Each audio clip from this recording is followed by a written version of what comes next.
and I will keep my remarks short. Thank you very much for convening that webinar to reflect on the impact of the Sudan crisis. I think the first thing I'd like to say is that, I've been almost 40 years with UNHCR. We have not seen in the Eastern Horn of Africa a crisis of that scale in terms of internal displacement, in terms of external displacement. We have seen other crises, but that one has some peculiar feature.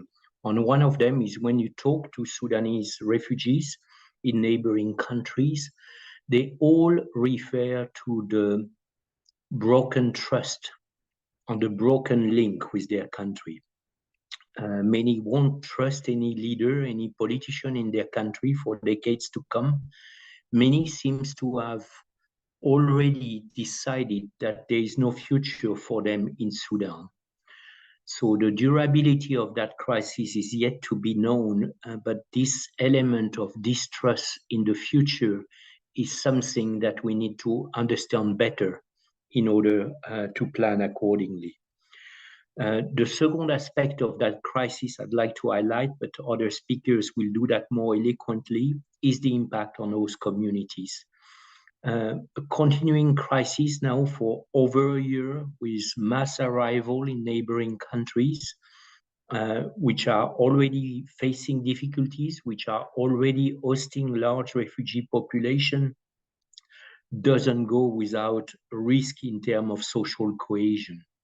So any element of response need to really read well the situation and take into consideration the specific pressure on those communities and activities related to social cohesion are essential at this juncture, be that in rural as well as in urban environments. Third point I'd like to make is the risk of onward movement. When refugees do not find the quality of protection and services they expect in a neighboring country, many will continue their journey. Where to? Most of them, they don't know. But, smugglers are there with flexible offers for people to continue their journey, often lying to people. But it's also symptomatic of the situation. Many people will not be able to integrate easily in the countries that they have reached because the response is mainly focused on immediate need, immediate assistance need, and resources are insufficient to think about livelihood, about vocational training, about activities that would address the need of the people. Same goes for the education sector. We have recently released with MMC and IOM, a report on the risk that the people face on the routes leading to the central Mediterranean Sea. But it is important to say that those movements of Sudanese nationals, as well as third country nationals fleeing Sudan, do not only affect countries in the north of Africa, they also affect many countries in all directions. So I think it's always important not to get fixated on that issue of movements towards Europe, movements across the sea, but about the multi-directional nature of the movements linked to the Sudan situation. We have also released recently another report building on the information collected in all countries around Sudan on the services, the protection services available for people on the move, be that migrants or refugees. And unfortunately, what we see as one of the key findings is that because of access issue, those services are inexistent where the risks are the most acute, or at least they are insufficient. So I think there is cause for reflection on action at the level of humanitarian partners, but I think also with affected states, local authorities, faith-based organizations, on how to better provide services where people are, where people move to, in order to provide dignified alternative to dangerous journeys. But while recognizing that at the same time, it is dangerous for people sometimes to stay where they are, so moving is the only solution. I'd like to take this opportunity to thank our partner, the Mixed Migration Center, for all the hard work done in collecting and analyzing data. Their work on Sudan is not new. We've worked together last year already on the number of snapshots, and we welcome the most recent reports that will be debated today. Thank you very much. I give you back the floor. Thanks very much for your remarks, Vincent. I would now like to pass the mic over to Ms. Fatima Cole for a Sudan context overview. Fatima is the UNHCR Regional Deputy Director for East Africa and the Great Lakes. Over to you. No, thank you very much, Ayla, and also Vincent, particularly for that opening remarks. Myself, I was in Sudan for 3.5 years, and then the war started. And then I actually consider myself among the 7.2 million internally displaced, if I could be able to actually say that, because I was also displaced. But then I think, Vincent, you've said a lot, particularly in terms of there's a need for us to understand the whole situation better. I do have a presentation. I think it's just 2 or 3 slides, because I know I just have 5 minutes. If we could have the presentation, please.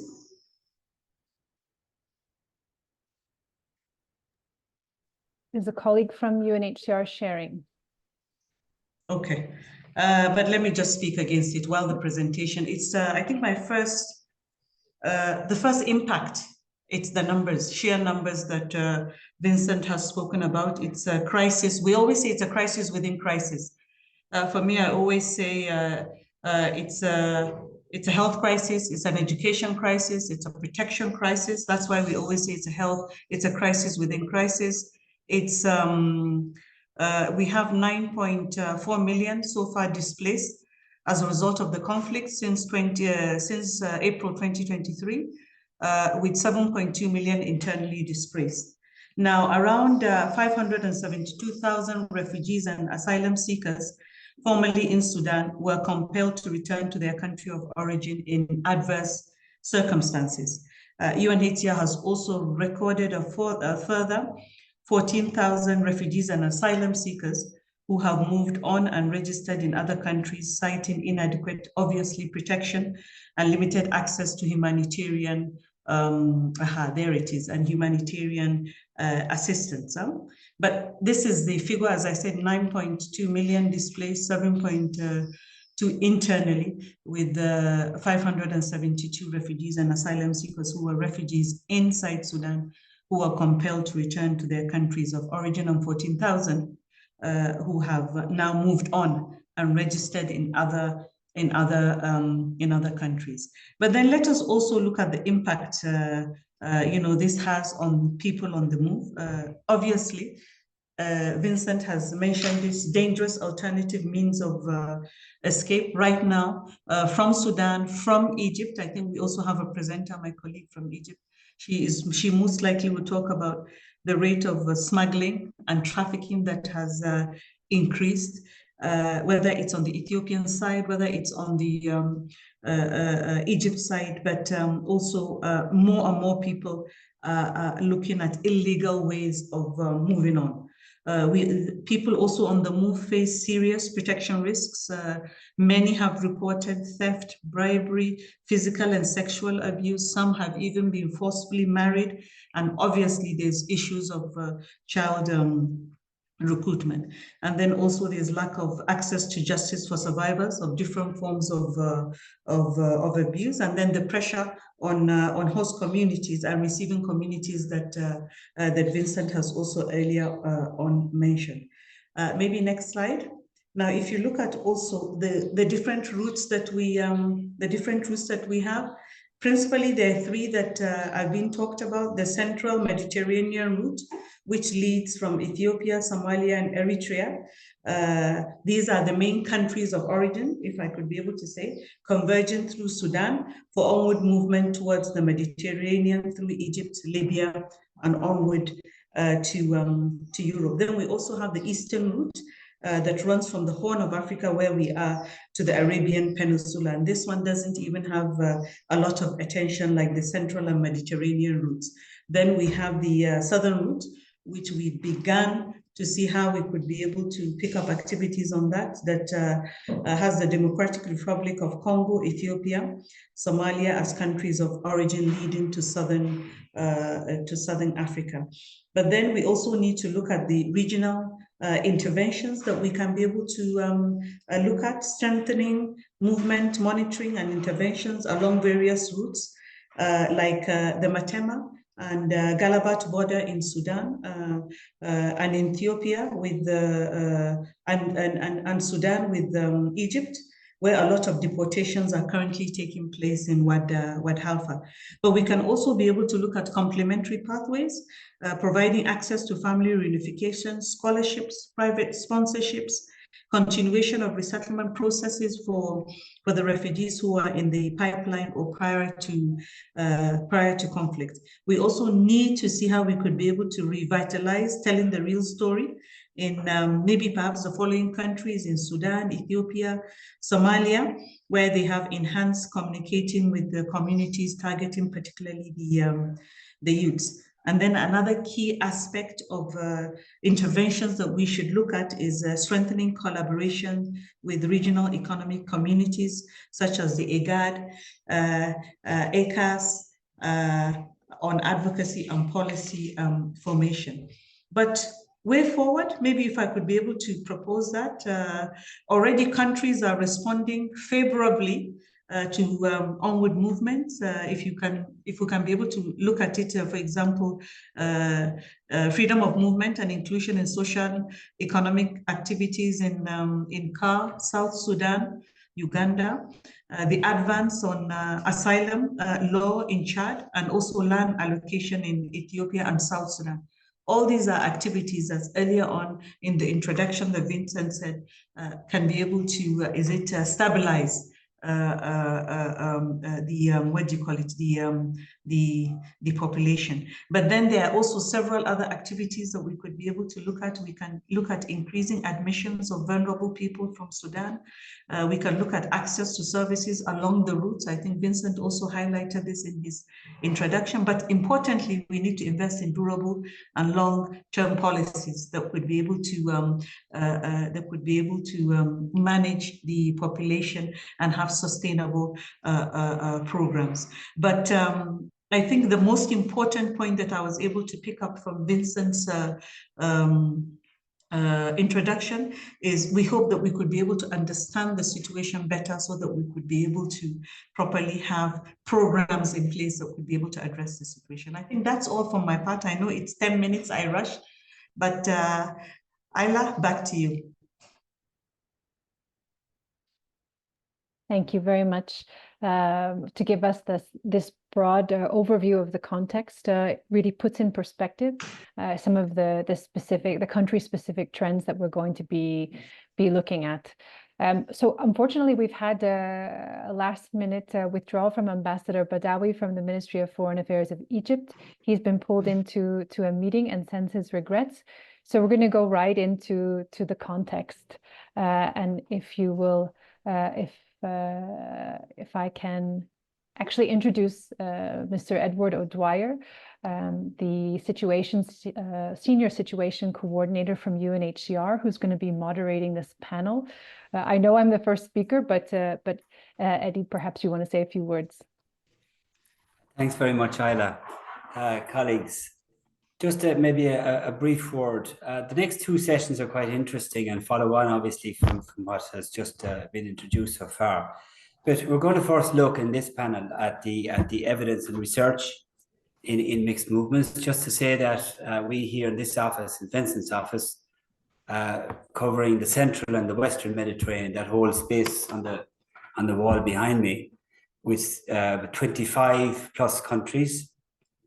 We've been looking at evidence and and have a very active research agenda over the last few years, and it's been quite revealing. Partnerships are growing, but then the question arises: well, what, we learn a lot. We trace this every week, week in, week out. We learn quite a lot, but what then do we do with the research, and how can we bring that forward? So, I mean, as we go through this panel and the next panel, where we talk about programming, it would be just good to keep those ideas in the back of our heads. What do we want to know, first of all? Indeed, we know quite a lot. What more do we need to know? What are we going to do with it? So, without further ado, colleagues, I'd like to introduce our panel. Ayla, I don't think Ayla needs any more introductions. But indeed, just to say that we have this office here has been collaborating with Ayla for the last couple of years, 4 years, and a very, very fruitful cooperation with MMC. Also in the panel, we have Professor Ibrahim Awad, who is Director for the Center of Migration and Refugee Studies, the American University of Cairo. And we have Professor Mine Abebwa, Research Chair of the Forced Displacement and Migration Studies, Addis Ababa University. So I think, Ayla, back to you for maybe the opening remarks on this one. Thank you.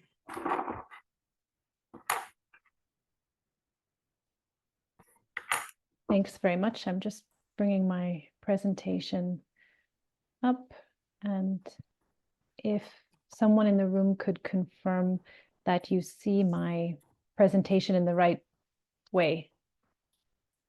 Confirmed. Great, thanks very much. Yeah. So with the 10 minutes or so that I have, I want to introduce some of our data collected through a partnership with UNHCR on the regional mixed movement implications of the war in Sudan.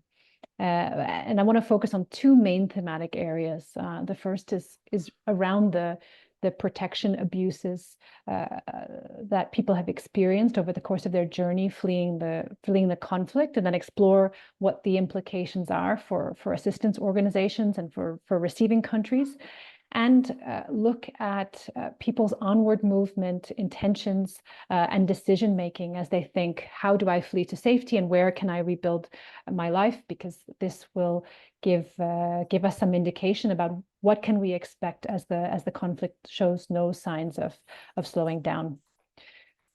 So the data that I'm going to present, as I said, is part of a collaboration that we've had with UNHCR across the region. And it's based on data collected through this flagship data collection tool called 4MI that MMC has, which is it's a global standardized primary quantitative data collection system. It often involves data collection with refugees and migrants by refugees and migrants. So they have really unique access to communities on the move. We target people who are not necessarily receiving assistance, so it's not confined to beneficiaries. It is purposive sampling with largely hidden populations, so we can't claim representativity with it, but we can learn a lot about the experiences of the respondents that we reach. And we target adults, men and women, and people who've crossed a border. We also Ayla, yes. If I might, colleagues have mentioned that, just very briefly, that your presentation seems not to be in the right format. Ah, okay. And let's, how's this? The notes are showing, yes, that's better. Yes. That's much better, I think. Okay. And can everybody see that? Anybody just raise a hand just to say that? Yes, it's fine. Okay, yeah, great. Very good. Please go ahead. Yeah, thanks. Thanks so much for confirming. I can't see the chat while I'm presenting. All right, I'll go to the next slide. So in terms of the questions that we ask, the topics that this tool covers, it delves into who are people on the move, what are their profiles, why did they leave, where do they want to go and why, what routes have they taken, what are their interactions with smugglers like, what kind of risks do they perceive and witness or experience along the journey, their access to assistance, and access to information. And for this specific project, we introduced a special targeted module that looked at how people were impacted by the war in Sudan in terms of their decision-making and experiences.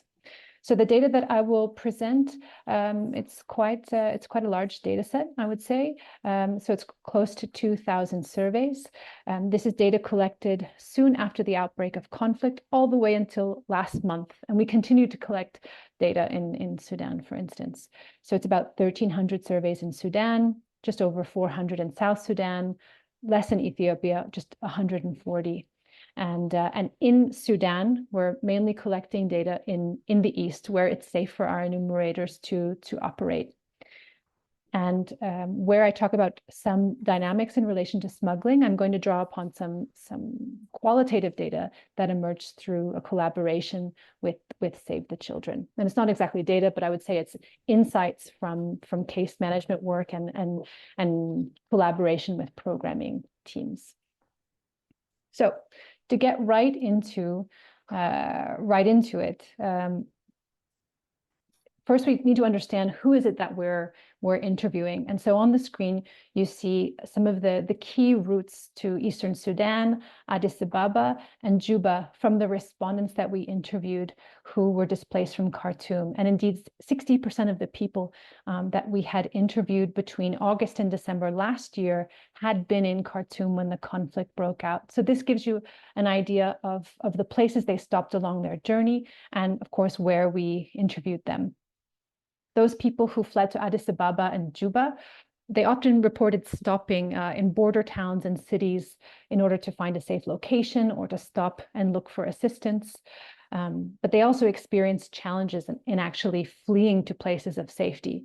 And some of those challenges were active conflict and fighting, roadblocks, moving with vulnerable people like pregnant women or elderly or children, lack of access to transportation, and lack of access to information were some of the key challenges that people cited. If we zoom in on only those respondents that we interviewed in Eastern Sudan from last year all the way until last month, which is just over 1,000, we interviewed them in Red Sea State, Gedaref State, Kassala State mainly, and you can see once again 61% had been displaced from Khartoum. And most of the respondents that we interviewed in the East had reported being displaced by the conflict. So that gives you an idea of some of the movements between the conflict breaking out in April and when we carried out this study. Moving on to abuses. So over the course of those movements that I just showed you, we wanted to understand what kind of abuses were people exposed to during those journeys. So if we just look at that first data set I showed you and we zoom in on the abuses that those who fled to Juba and Ethiopia experienced, I mean, what we see across the board is really high exposure to abuse. So the data are really revealing that just the scale of protection needs of people fleeing the war and arriving in neighboring countries. So in the case of Ethiopia and Addis Ababa in particular, 98% had witnessed death. That's the orange color. Red, 96% had experienced physical violence. The purple shows that 95% had experienced robbery. It's a multi-select question. 89% had experienced sexual violence or witnessed it. And so what we're seeing here is that respondents are not just experiencing a high level of abuse, but a high level of multiple abuses. And the similar data were captured also in Juba, with 75% witnessing death, which, I mean, given the outbreak in conflict is not surprising, but of course is deeply, deeply concerning. The vast majority of the people who we interviewed in Eastern Sudan reported feeling unsafe in their current locations. So while they're fleeing to places that are not, let's say, impacted by active fighting, there's still a significant feeling of a lack of safety. So zooming in on those that we interviewed in Eastern Sudan, this is with this larger data set. Most, 77%, had experienced or witnessed abuse since the start of the war. And you can see some slight differences with respect to gender. I also want to highlight that while kidnapping and sexual violence can be associated with trafficking here, that actually 16% of respondents named trafficking experiences explicitly, which is quite something of note and again deeply concerning in the data. So across the board, a high level of abuse, but a high level of people experiencing or witnessing multiple abuses. And this has quite significant implications for assistance organizations and NGOs who are preparing to assist this population in need and recognizing the kind of protection needs that they arrive with. I now want to switch to what the implications are for onward movement, because it means that even though they've reached places of relative safety, it's not necessarily the end of their journey, and the movement might continue, and therefore their exposure to risk can also continue linked to their movement. So if we take this, I'm now just going to focus on those who are still in Eastern Sudan. We asked them, what are your movement intentions in the next 3 months? And nearly 59%, 60% said that they intended to move to another country. We asked them which country, and so you see on the right of the screen the main countries that people cited, and the majority here looking to move to Egypt, but also Libya, Algeria, Chad, locations within East Africa, and also locations in the Gulf. So you see immediate neighbors people are looking towards, and quite a lot of movement to Egypt. 23% said they didn't know. And I think this is also important to highlight, because it shows perhaps depending on how the conflict unfolds, this group could also be considering moving. Now, in order to gauge how realistic those movement plans were and what people were doing to take steps towards it, we asked them about the preparations that they had made to move to another country. And more than half said that they had already contracted the smuggler that they intended to use.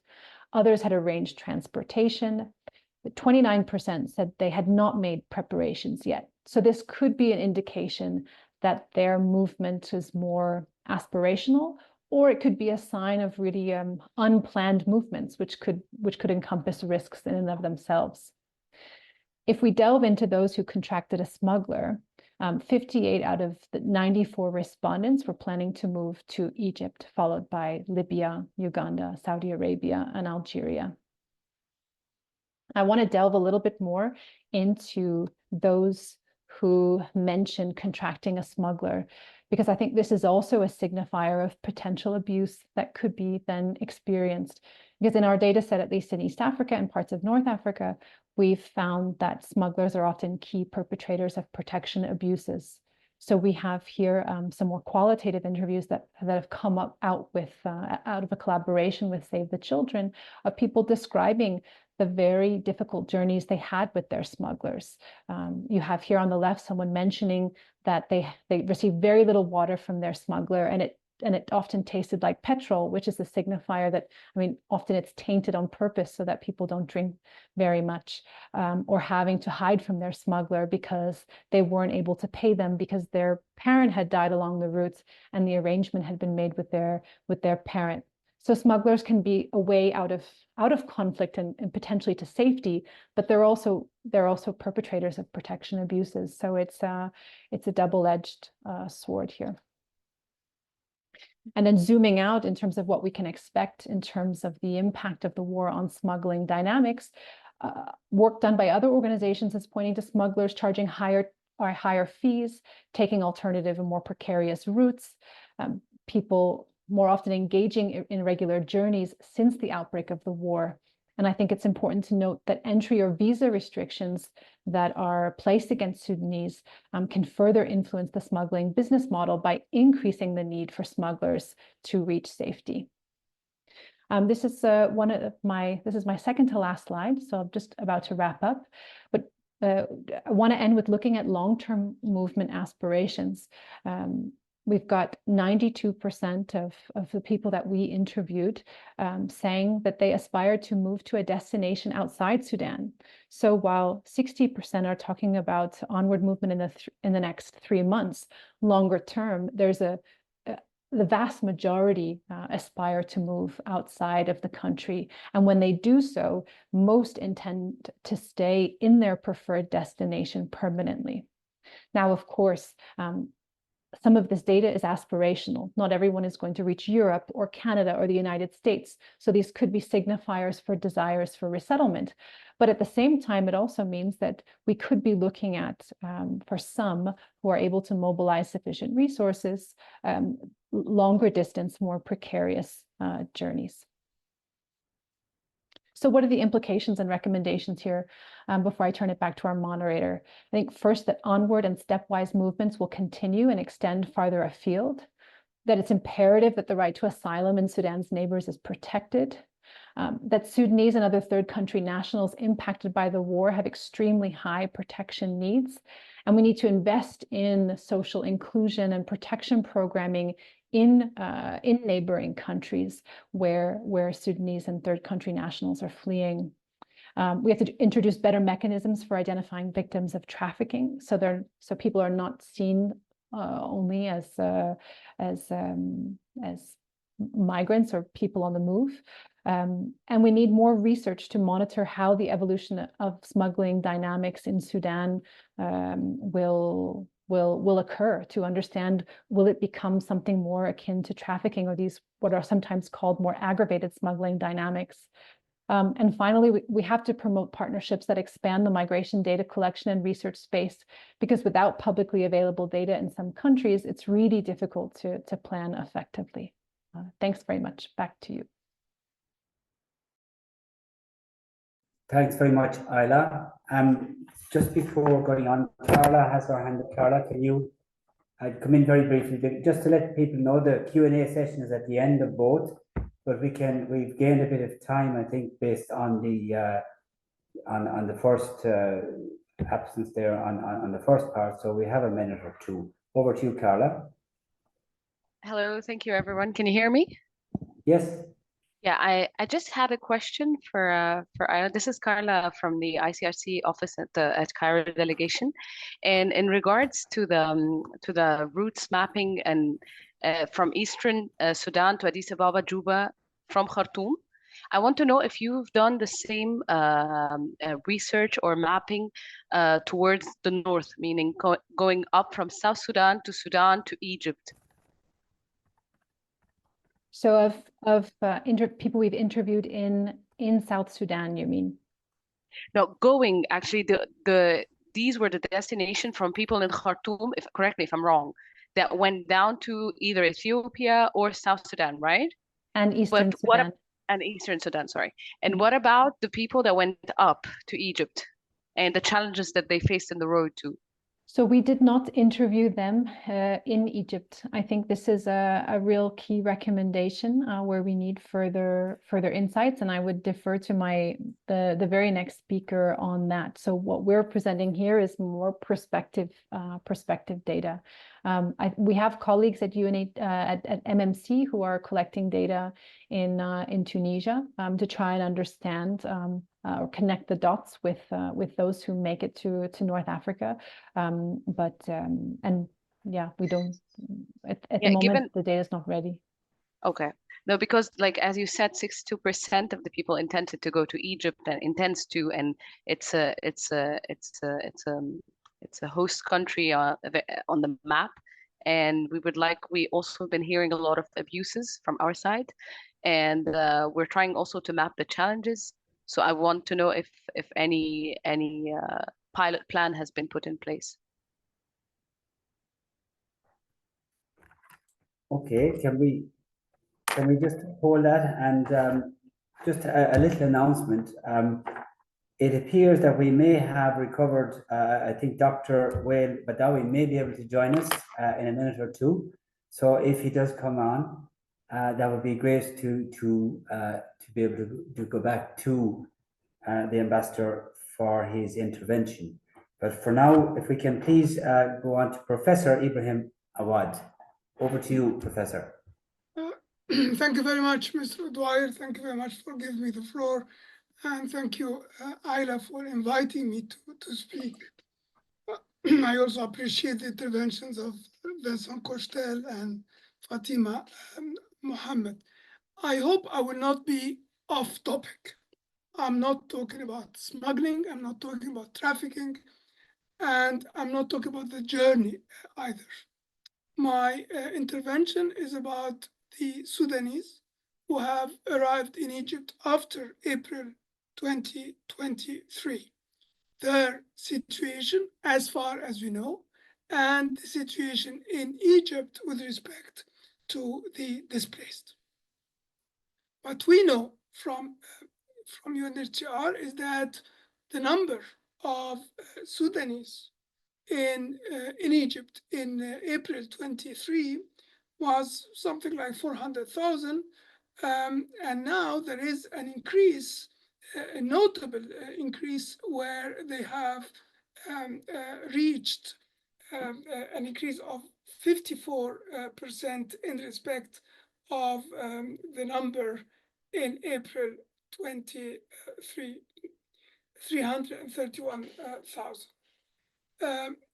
We also have an increase, a notable increase in displaced with other nationalities. We can also imagine that a good number of those also come from Sudan. Sudan had hosted refugees from South Sudan, from Eritrea. Those may have also moved to Egypt. What is important is that beyond this information from UNHCR, we have very little information to no information about the Sudanese in Egypt. No fieldwork has been made with them. The attempts at research are not based on any fieldwork. However, the anecdotal evidence, in addition to some data that were collected at the time of the registration at the Egyptian borders, signal a profile of the Sudanese arriving after April 23 different from the Sudanese that were in Egypt before April 2023. We observe the existence among these refugees of highly skilled individuals with resources.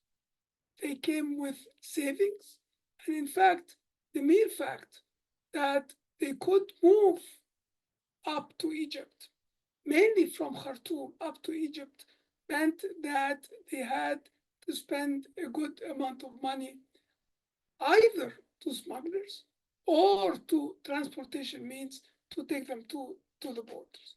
In our regions, availability of resources is parallel to availability of education.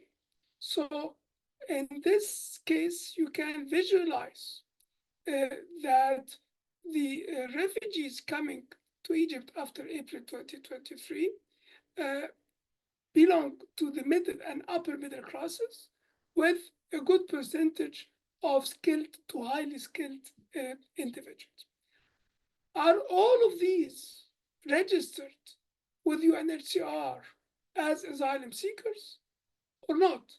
We do not know. So another division is that you have some of those arrived in Egypt, maybe beyond 391,000 that arrived after April 2023.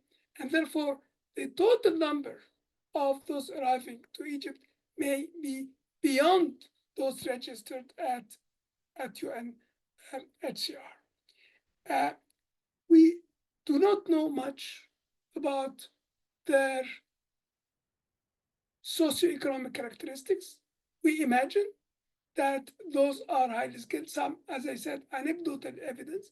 We do not know much about their demographic characteristics, about their participation in the labor market, about the effective insertion of the labor market in Egypt, about their protection issues in Egypt and their livelihood, the sources of their livelihood in Egypt. Yet again, the anecdotal evidence again reinforce our conclusion that these are upper middle class to middle class with high education levels, because we know from this anecdotal evidence that some of them have taken residence in upper middle class neighborhoods in Cairo or in Giza or Alexandria, the three governorates where they tend to be concentrated. So I think that we here have a situation that is different to what we had previously. The policies need to be based on evidence, and therefore we need to know. We need to know, and we need to have resources made available for us to produce the information, and for the information to be a foundation for policies to be formulated by Egypt on the one hand, for practical work of UNHCR to be carried out effectively on the other hand. The resources the information about the resources that we have, UNHCR could merely raise 26% of its needs to cater for refugees in Egypt in 2024. This is a far cry from responsibility sharing that was called for by the New York Declaration in 2017 and by the Global Compact on Refugees in 2018. And in fact, it's even also a far cry from the call for burden sharing in the preamble to the 1951 convention. I think that these resources are needed first for UNHCR to carry out its functions effectively, either directly or through its partner organization, and for Egypt to formulate the policies for the protection of the Sudanese refugees, for policies to counter any hate speech that they might be subjected to, and also in order to provide for the effective enjoyment by the Sudanese displaced Sudanese refugees of the entitlements that they have. The Sudanese refugees are a privileged community among refugees in Egypt. Different national groups of refugees in Egypt have different sorts of entitlements. However, the enjoyment of this entitlement is a different story. It's on paper. But the enjoyment of the entitlements depends also on the availability of resources.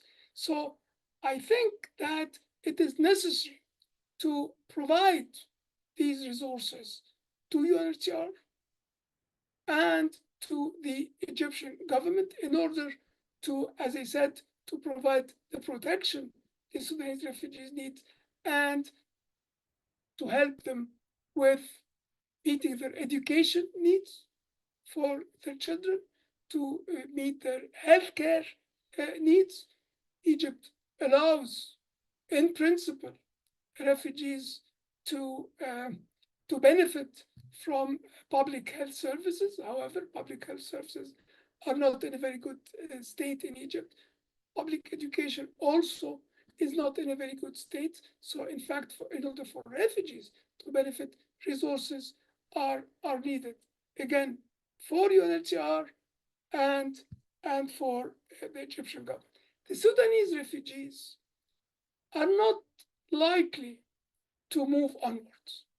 there are special relationships, despite what campaigns of hate speech might exist, partial campaigns might exist. There are very special relationships between Egypt and Sudan. The Sudanese moving to Egypt, in fact, they do not consider, the hypothesis may be made that they do not consider that they are moving to a totally foreign country. The Sudanese know Egypt. Egypt knows Sudan, not 100%. Sudanese not 100% know Egypt. However, they know the country, which they do not consider as completely foreign, and therefore the conditions should be made favorable for them to live comfortably. And by the way, these Sudanese refugees may need resources to be inserted in the Egyptian society and in the Egyptian labor market. However, Egypt may also benefit from them, especially the highly skilled among them. Egypt, for instance, suffers large immigration of medical doctors, a large immigration of ICT specialists. Among the Sudanese, as I said, you have highly skilled individuals. Medical doctors from among them can contribute to meeting the demand for medical health in the entire Egyptian society, and not only for the Sudanese refugees. And the same happens with ICT special and other specialization. I think the conditions may be made favorable, may be made welcoming for the Sudanese to enjoy the protection that they have sought in moving up to Egypt. That no displaced, no refugee can be considered as entering a country illegally. A refugee under the 1951 Convention and under the 1969 Convention, which mentions breaking the break in public order in part or in the entire territory of a country as a cause, as a foundation, as a ground for a refugee to enjoy this status. In Egypt and Sudan are parties to the 1969 Convention. As I said, the conditions may be made favorable. The Sudanese may find good conditions for their stay in Egypt. Egyptian society can benefit from the presence of Sudanese, and beyond, over and beyond that, I think that the situation in Sudan is a lesson also for the surrounding countries in the region. They probably should learn that preempting conflicts in a country in the region is in their best interest, because it will also preempt the large movements of refugees to their territories. When countries are fragile, when countries are divided, other countries in the region should consider moves to pacify these countries, to bring the conflicting parties in those countries together in order to prevent civil conflict and to prevent the consequences for them of fleeing refugees seeking protection. Thank you very much. Thank you very much, Professor.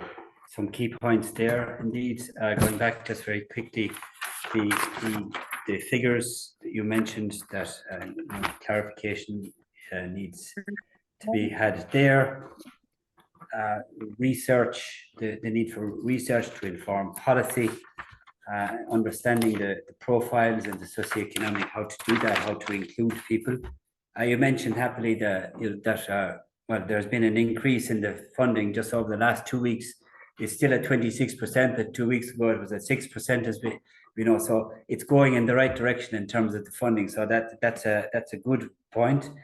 And then you again mentioned the policies about hate speech and how to combat that, but it goes to the socioeconomic inclusion and helping Egypt, helping UNHCR and partners to strengthen that ability to include, whilst also looking after the Egyptian host populations, obviously, and indeed the broader regional dynamics there.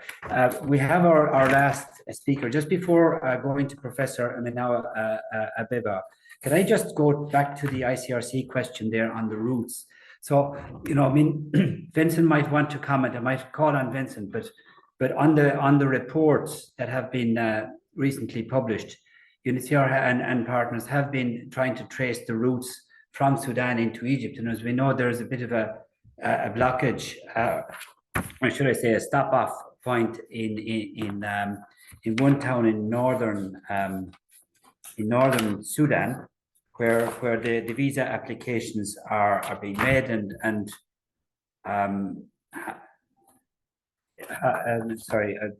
where the visa applications are being made. And people then who are not willing to wait for that visa application time of some months, they tend to go for smugglers and traffickers and try and get into Egypt that way. That's a fact of life, we know that. And we've also seen the deaths that have occurred recently in the Aswan area, and one assumes were linked to that activity. So Vincent, if you have any other comment you would like to make on that, we can, before we move on to Professor. No, thank you. No, thank you very much, Eddie. No, I will let maybe our colleagues later on in Egypt to, I think, to fill some of the gaps in terms of information. But that's good. Thank you. Okay, thanks very much, colleagues. So, Professor Mine Abeba, over to you, Professor, please.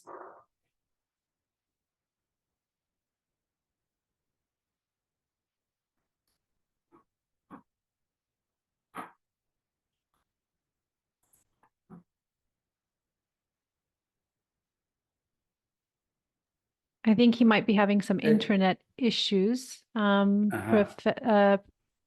Abeba, can you hear us? Yes, I'm hearing. It was mute. Sorry. Okay. Let me proceed. Thank you, Ayla, for the opportunity to speak. I will not be sharing PPT because the internet is weak. Are you hearing me? Did you hear me? Loud and clear, Professor. Yes. Loud and clear, yeah. Okay, good. So,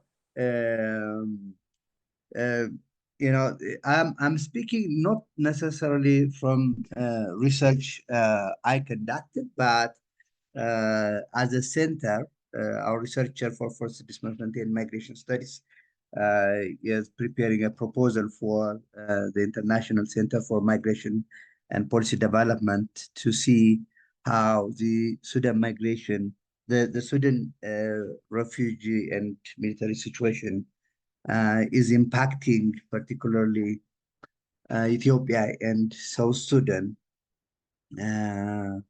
with their limited capacity. It's really kind of challenging to host. These countries themselves are having a lot of challenge, but they are expected to host refugees from Sudan. Not only refugees, but also returnees who are refugees in Sudan. So I better begin with a general view of the region, the Eastern Horn of Africa, which is a relatively turbulent political landscape owing to frequent conflicts as well as climate change.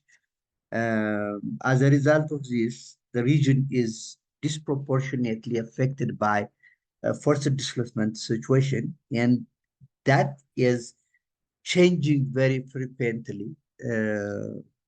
When one of the countries in the region becomes relatively stable, the other would be in conflict, sometimes various countries will be in conflict at a single time, leading to a huge forced displacement situation. By now, the region hosts over 18 million forcibly displaced people,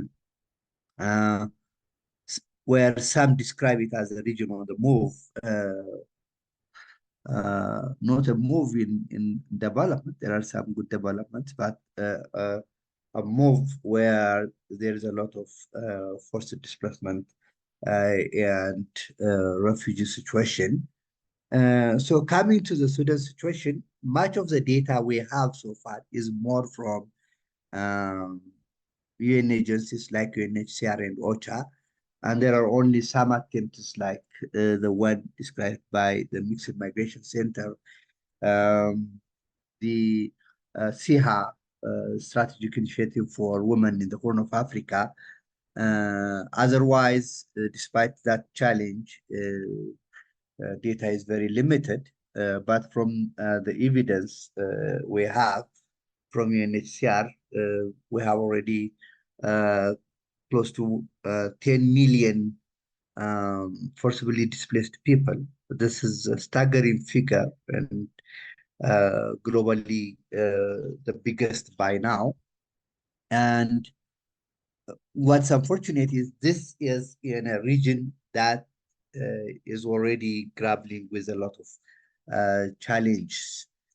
Sudan, when Sudan is impacted, it's not only the people of Sudan that are affected, but people who are hosted. Sudan was the second largest refugee hosting country in the region, and until recently, by now Ethiopia is the second. So those refugees who were hosted in Sudan are forced to make secondary movements to other countries or to return to their country, not because situations have improved, but because they choose the lesser of the two evils. I mean, staying in Sudan may be more dangerous than returning back to their own countries, which haven't healed. So that's the kind of situation they are in, and countries like South Sudan, which has a lot of challenge itself, is hosting, as the UNHCR data shows, 722,000 refugees. Yeah, this is really frustrating. And I think I don't need to mention the other data.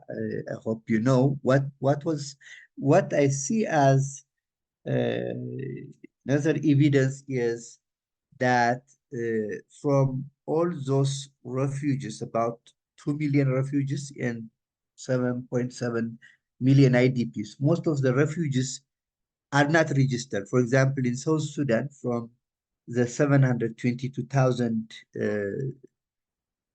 who flee towards South Sudan, only 154,000 were registered. And this has significant implications on service provision, as registration will somehow help for service provision. And from CHAS data, what we observed is a lot of days and injuries and huge number of people moving, displaced. What is special is that the refugee pattern, the movement pattern, is now changing. Previously, for example, from Ethiopia, some 3 years ago, when the Northern War happened, about 60,000 Ethiopians flee to Sudan as a whole. Despite some political havocs among nations, the relationship between communities was better. But these days, that's also changing and impacting the lives of many Ethiopians in Sudan, and about 10,000 have returned back to Ethiopia. And Ethiopia is hosting about 56,000 Sudanese refugees, but these refugees are also facing in some places, even in refugee camps, they are facing some attacks, and therefore they are filling the camps. I think not to mention number of other impacts, like the impact on the education, the impact on the health, focusing on the movement. For example, the biggest route for Eritreans moving to northward was because most Eritreans also move northward, was the Sudan, but that's now changing. And even we see Eritreans, despite a challenging situation in Ethiopia, using Ethiopia to move to Uganda for refugee. So the pattern is changing from time to time. And nearly 1 million refugees in Sudan, as well as the Sudanese population, are being forced to move. And recently, we have had a meeting with IOM on migrant response centers in the different hotspots in Ethiopia. And one of the hotspots was Matamai, and colleagues there, or those working in migration response centers in Matamma, gave me a lot of information how the students coming to the northwest part of Ethiopia are being challenged, and the resources very, very limited, because that corridor itself was a corridor to flee from Ethiopia and Eritrea to Sudan, and now it has to play a different role in which refugees from Sudan, or people fleeing Sudan, have to come through. And you know, we are speaking about mixed migration patterns. Now the mixed migration pattern that we know is largely of regular and irregular. By now, that's not the case. It's all about refugees, IDPs, refugee returnees. This kind of mix is on the coming. The other issue is we from the different meetings that we attended, the problem is not getting the attention that it needs because of the geopolitical situation. The war in Ukraine, the war in Gaza has reduced the attention of the global actors to the biggest crisis in Sudan. Somehow, a relatively better attention is from the Middle East, and that's again a bit divided, because partly there is a need to intervene for the positive outcome, but partly also there is a need for a better influence in the Sudan by actors from the Middle East, like the UAE and the Saudi Arabia. I mean, the kind of interventions we see are not much helping. We appreciate the exercise by Egypt and a little bit by Ethiopia, but again, the level of neutrality of these two countries is a bit challenging. So what we observed again is the limited action by the regional economic blocks in Africa. There are 8 regional blocks, where IGAD is the immediate one. IGAD, East Africa, the Sahel, ECOWAS. They have limited intervention that they are they are doing. IGAD has attempted at the beginning, but it hasn't done its maximum effort. The AU is not also doing much. So what we think, we have a discussion at the center level, even if we haven't done studies on the Sudanese refugee situation. We request more independent actors like South Africa to play a role of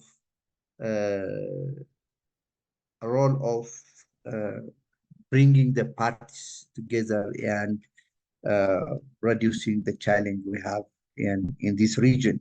Otherwise, this region is now very, except Kenya, which is relatively stable, and while Egypt is relatively stable, but it's too small to have strong impact. The situation of forced displacement in the region is becoming very frustrating. I think I can stop here. Thank you very much. Thank you very much, Professor, for that very broad and encompassing intervention. Just very quickly, you spoke of the very big numbers and secondary movements that in South Sudan, the service provision is under pressure there from the vast numbers of people that have arrived in that state. Generally high numbers of displaced. The refugee patterns you noted are changing. The refugee movement, should I say, patterns are changing, and you noted that Ethiopians are in camps in Ethiopia. There are some attacks going on there. The impact on education and impact in education again in Ethiopia. You mentioned also the migrant response centers and the use that they can be put to address or alleviate the suffering of these movements. Then you spoke about the broader picture, Gaza, Ukraine, and the influence that's taking away from the conflict in Sudan, maybe. Even though, so every epicenter has its own audience, and the Sudan one is probably not getting the attention it needs because of the global problems that are there at the moment. And then you spoke of the importance of regional bodies and some specific countries to intervene to try and help out the situation. Thank you very much. The question and answer session will be at the end. Ida will take care of that. Thank you very much, Professor. If we can move on to the next session, we'll have more questions for you and for the other professor and for Ida at the end. If we can move on to the next session, please, which is titled now Reflections for Programming. Reflections for Programming. So without further ado, if I can hand over to my own colleague, Marty Romero, who is the Deputy Representative of UNHCR in Egypt. Over to you, Marty, to lead out this panel discussion. Thank you very much, Edwin.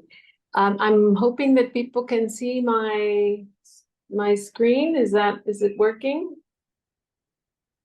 You can't see it. No. Okay, let's try this again. Okay. Is it working now? Yes. Yes. Okay, great. Okay, I only have 2 minutes. Can you put it on presentation mode, Marty, if you could? Is it working? There we go. I think. We don't see it yet. No, we see your whole desktop. Oh. There we go. Yeah, there you go. We got it. Yeah. Okay. Okay. Good enough. So thank you very much for this time. In terms of reflection for programming, what we're looking at is the situation that we're confronted with. So I'm just going to go couple minutes into just the context, and it's been reflected upon in previous presentations, but I just want to put some numbers on the screen to make it visible to everyone. So currently we have we're nearing the 700,000 mark. Before the crisis, we were at 288. That's a significant increase. Principally, of course, the Sudanese. We're almost at sixfold compared to the numbers that we had pre-April 2023. You can also see that we're not encamped. So this is where we have the bulk of the population is obviously in the Greater Cairo area, but we do have different populations all over in terms of the Sudanese. And the next population is Syrian, but we have 62 nationalities. We should, by the end of the year, be reaching 900,000. If we look at the capacity that UNHCR has and those that are approaching us, and who are approaching us is already almost 650,000 who have approached us since April of last year, and we've been able to register about half of them.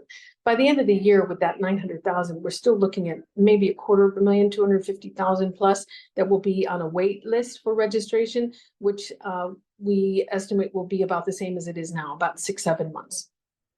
We also have unregistered in Aswan, which is important to understand in terms of how we're looking at the concerns with mixed movement. And so I just wanted to put this last slide on the screen because this is what we're talking about. So as the situation has evolved here in terms of the increasing numbers and noting the numbers that are expected, that still continue to expect to reach Egypt despite the challenges on the border in Wadi Halfa, you can see that the upward trend and movement. And we are able to look at onward movement with two factors. One is biometrics. For example, if I'm registered here in Egypt and then I appear to be in another country, namely here Libya, and I put my biometrics on the screen, it will show up that I was registered in Egypt and now I'm in Libya. The other way that we're able to do this is based on irregular movements, either irregular, in particular irregular exit. We do get some information about people that are attempting to cross, namely into Libya. And so we also see that trend is also increasing, the number of those that are arrested. In fact, in these last couple of months, around 60% of those that are arrested for irregular and exit are registered refugees. And this goes to, I would go back to what Vincent was saying at the beginning. Refugees are human beings that are looking for safety and security and stability for their families. And if they see that there are conditions not favorable for themselves and their families, they will seek other options. They will look for what they can do to survive and to flee the conflict in Sudan. There from Khartoum, most of them have been coming to Egypt. We have about 90% of those registered refugees are coming from Khartoum. They too come into Egypt looking for that safety and security. But should they not find what they're looking for, and as the conditions are not easy, given the socioeconomic realities that Egypt is faced with, the regional instability, Egypt has been a welcoming country, and we very much appreciate the non-encampment policy, but they are also stretched. Their services are stretched. Humanitarian resources are also in decline, and this obviously then affects our capacity to be able to respond to all of the issues and the traumas they're bringing with them from Sudan. We are only able to attend to about 40% of the most vulnerable child protection cases. About a third of the GPV incidents that are reported to us receive proper services. Over half of the Sudanese children are not going to school. We, as UNHCR and WFP, primarily providing cash assistance to new arrivals and most vulnerable. It's a small amount we now have approximately 270,000 households, of which less than 20,000 are receiving a cash assistance in a regular modality. This is increasing the vulnerability of the refugees and their capacity to support themselves. We have over 200 refugee-led organizations, over 164 mapped before the conflict. So the environment is challenging, and we are looking. So we reflect upon how we are programming our response with respect to the context. And it's important that we understand we're looking at access to asylum, we're looking at registration capacities, we're looking at service provisions, particularly looking at localization, supporting national systems that are already quite weakened by the increased needs that are presented by the refugee population, as well as the vulnerable and impoverished Egyptian communities and individuals.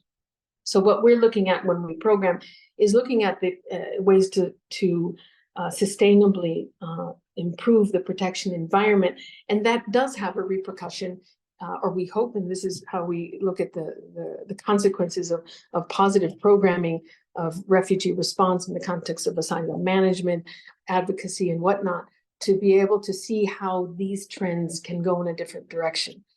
We reflect as to how we can, from legal inclusion strategies that have been very positive from the government of Egypt, how we can look at this responsibility sharing that is so important to be able to help Egypt go and continue in the direction that was very positive before the Sudan crisis. So I would also want to say that in terms of the work that we do with Europe right now, we have many different opportunities to work with the EUAA, with IOM, the RC's office fully on board to see how we can manage most efficiently. And the focus is working together with the government to improve the circumstances that exist now. It is quite clear that over time, those that came across, I'll just allude to the comment that was made earlier.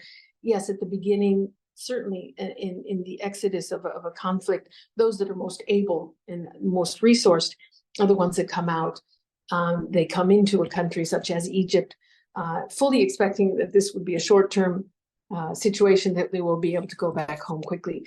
But even those that were well off and middle-class Sudanese have found themselves to have increasingly challenging in terms of resources. We see individuals that would never have wanted to register with UNHCR coming forward now because of the depletion of their resources, the inability to maintain their self-resilience over the weeks, the months, and now we're looking over a year. So you must look at it in terms of also the projection over time, the situation as the conditions change for those that arrived in April of 2023 and those that are arriving now, given especially the difficulties to enter with a 6-7 month wait list to come across with a travel document, visa. Many come across irregularly and do approach UNHCR for documentation and support. So we have a lot of challenges to see how to ensure that what we're looking at is an environment that is sustainable over time and also feeds into the roots-based approach that we're looking at here from the Egypt perspective. I will leave it at that. If we can have some exchanges later on, it'd be most appreciative. Thank you very much, Ed. Thanks very much, Marty. All very clear, I think. No need to summarize there. I think it's all crystal. So if we can move on immediately, we can take then the questions later on with Ayla. Asma Taha, Protection Coordinator, Save the Children International. Save the Children Sudan, excuse me. Asma, you there? Thank you, Edward. Hi. So when we look at 1 year into the conflict, and the conflict is still progressing. If you look at just last week, when the conflict erupted in Sinai State, 130 internally displaced have moved across several states within Sudan, but the majority have seek safety in the Eastern Sudan, where I'm currently located. As Save the Children is responding to the new influx with house protection and wash, many of those IDPs whom we have interviewed have reported that this is not their first cycle of displacement, rather the second or the third, mainly from Khartoum, from Al Jazeera, and also from other parts of Sudan. Meanwhile, the road itself to seeking safety is very much challenged. whether internally is as much of the national roads within Sudan are currently affected by the conflict. People are relying on alternative routes, and with the impact of the rainy season, it's very much challenging for people also to seek safety. Not to mention seeking safety while crossing the border, of course, with the visa restrictions and the limited economic resources at the moment.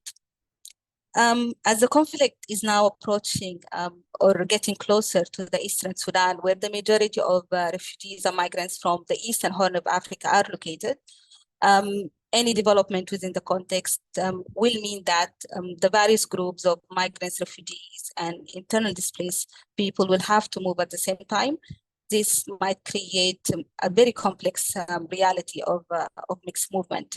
Not to mention that this new influx of IDPs will be challenged also by this host state's capacity to be able to provide shelter or basic services to the new arrivals.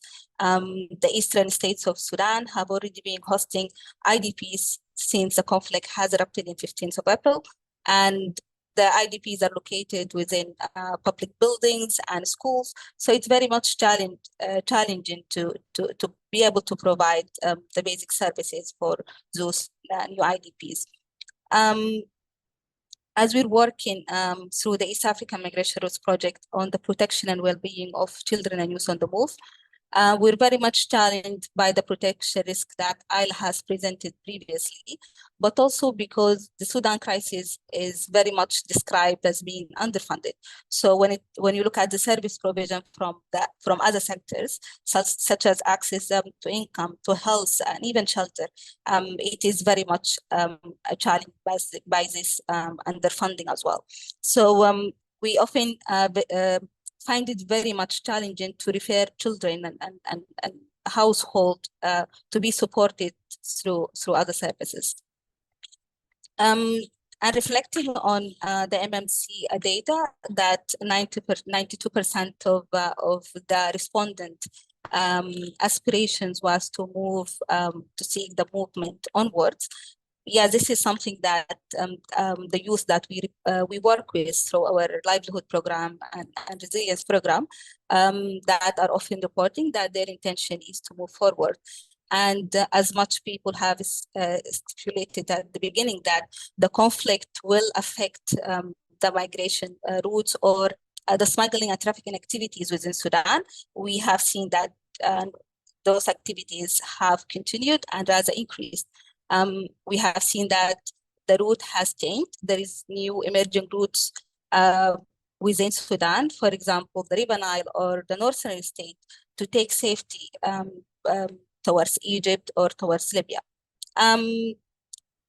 One thing that we often, because we're part of the Sudanese community, is that, for example, crossing the border to Egypt is not only for safety, but also because people are reporting that the cost of income is much lower in Egypt than Sudan.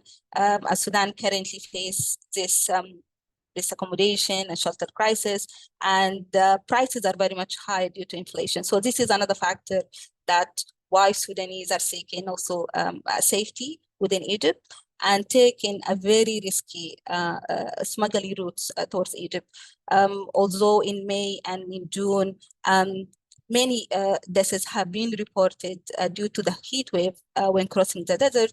This has not stopped the smuggling activity, and people are still taking the route.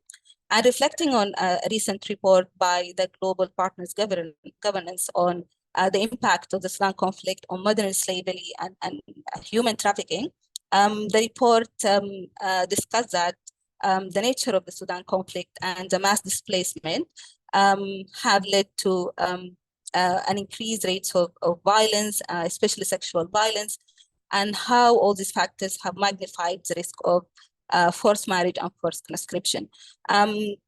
All those factors, of course, are increasing the vulnerability of on the move population towards trafficking and smuggling and modern slavery. To make it short, when it comes to programming, I think when we speak about the protection and of on the move population, yes, we need to have protection in place, but also the need for other sectors. So there should be a more of integrated response, as the need for basic needs is very high. Also, there should be a mapping for the new emerging routes, points within the routes. And we have to make sure that we do have that linked up services within the emerging routes. And also, if we can advocate for our presence as humanitarian partners within the border, because this is something that is very challenging for us, not as Save the Children, but I think for all the NGOs and UN within Sudan, because we need to have that presence in the border due to like the movement and the dynamics of the border currently. Thank you, and over to you, Edward.